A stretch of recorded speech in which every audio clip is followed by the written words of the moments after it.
Hey guys! So today I'm doing a collab with Mexie. If you don't know Mexie, she's like one of my favorite people here on YouTube. You should totally go check out her channel. It's amazing, and we are going to be doing like a part 1 and a part 2 to this. So after you watch my video, go check out her video. So today we're going to be talking about equality of opportunity and how that's pretty much bullshit in the society we live in today. For those of you who don't know, equality of opportunity is basically just the idea that people should be given access to the same opportunities when it comes to, education, work, etc., regardless of their gender, race, economic circumstances. So a lot of people believe that equality of opportunity already exists. They point to things like various laws and programs that have been put into place over the years that provide more opportunity for disadvantaged people. But I would argue that while these programs were good intentioned, have actually done little to solve the problem of inequality as a whole. While researching this, I came across the perfect example to describe what I'm talking about. Imagine we're playing a game of Monopoly, except for the first hour and a half, I am playing by myself. Every time I go past go, I collect $200, I buy properties, build houses, and by the time you join, I already have more than half the properties, including like railroads and utilities and stuff like that. So I give you $500 and like Atlantic Avenue or something like that, but I only allow you to collect $50 and you're only allowed to roll 1 dice. As the game progresses, you complain that it isn't fair, so I end up letting you collect $200 every time you go past go, and then I eventually let you roll 2 dice. So we play for another hour and a half, and then we decide to check and see who is ahead. I have tens of $1,000s and all the property, and you have $1,000 and a couple properties. When you complain that the game is rigged, I say, well, I changed the rules, so for the past 30 minutes, we've been on the same playing field. You've had the same opportunity to win that I had. You must just be really sucky at this game. This to me is a good analogy. It's like pretty much the same thing as saying that because we enacted affirmative action programs and put people on welfare, that they are now on the same level as everyone else. And this just isn't true. But even if it were true, people are already so far behind that it's near impossible to catch up at this point. So we call them lazy and claim they're not working hard enough and continue on. How can people possibly get ahead when they start with nothing, have no support? And just as a side note, an argument I hear all too often is something along the lines of like, oh, well, Obama becoming president proves that racism doesn't exist, or Marissa Mayer, who's the CEO of Yahoo, proves that all women can hold top positions in companies if only they work hard enough. But you can't rely on a couple of rags to riches stories as proof that the American dream is alive and well and attainable for everybody, when in reality, these people are the exceptions, not the rule. Equality of opportunity isn't a matter of can someone make it, but how likely is it? So let's just take a look at upward mobility, which is basically just the ability to rise to a higher social or economic position in life. Just some quick stats. Almost half of the world's wealth is currently held by just 1% of the world's population. Of all the developed nations, the United States has the most unequal distribution of wealth and income. The richest 400 Americans have more wealth than the bottom 150 million Americans put together.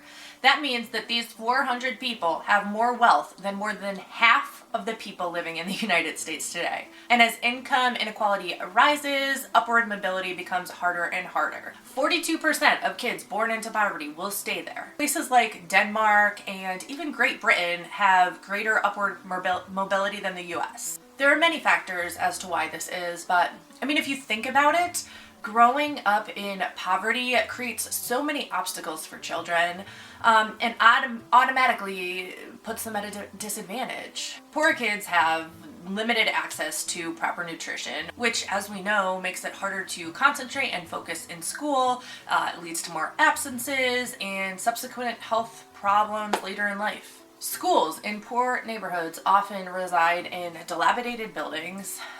They use old and out-of-date textbooks and have little resources available for teaching and learning.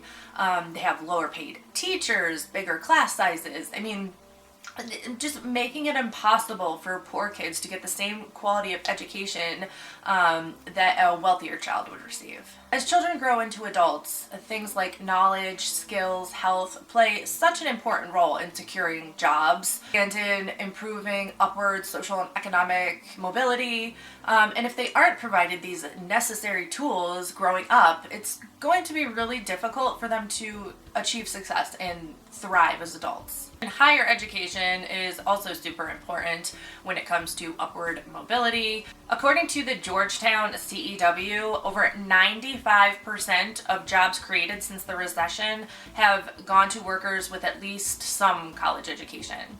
Unfortunately, in places like the US, this is extremely expensive to go to school. College tuitions and fees have increased over 1,000% since the 1970s. So even if you are able to take out a loan, you'll probably be in debt for decades, depending on, the degree you pursue. And I mean, so many people don't have the luxury of being able to go to school and, have their parents pay for their cost of living. But many students have to work full-time while going to school, making it extremely difficult to get good grades and achieve academic success. On top of that, approximately 26%, I believe, of the country's undergraduate students are single parents, and coincidentally, these parents also make up the largest demographic living under the poverty line. So taking the cost of education and then tacking on the cost of childcare makes it extremely difficult for these students to graduate. And when we look at top schools like Harvard and Yale, it's almost impossible for a poor student to afford it. According to Harvard's statistics, over 70% of students come from the top 20% economically, while only 3% come from the bottom 20%. So the last thing I want to discuss is opportunity for healthcare and the barriers to receiving adequate healthcare. Again, I'm going to use the United States as my example. Let me just first say that we are the only advanced industrial country with millions of people with no health coverage. I honestly can't believe we're letting people die because they can't afford health insurance. It's despicable. But okay, so right now we have the Affordable Care Act in place, which has managed to give more people health care than before. But, good old Donald Trump is currently in the process of trying to repeal the Affordable Care Act, otherwise known as Obamacare. And who do you think will benefit from that? Well, if you ask Trump, he's doing it for the American people because, he's just such a righteous guy. What people don't realize is repealing the Affordable Care Act is only going to benefit the rich. Because how did we afford the Affordable Care Act in the first place?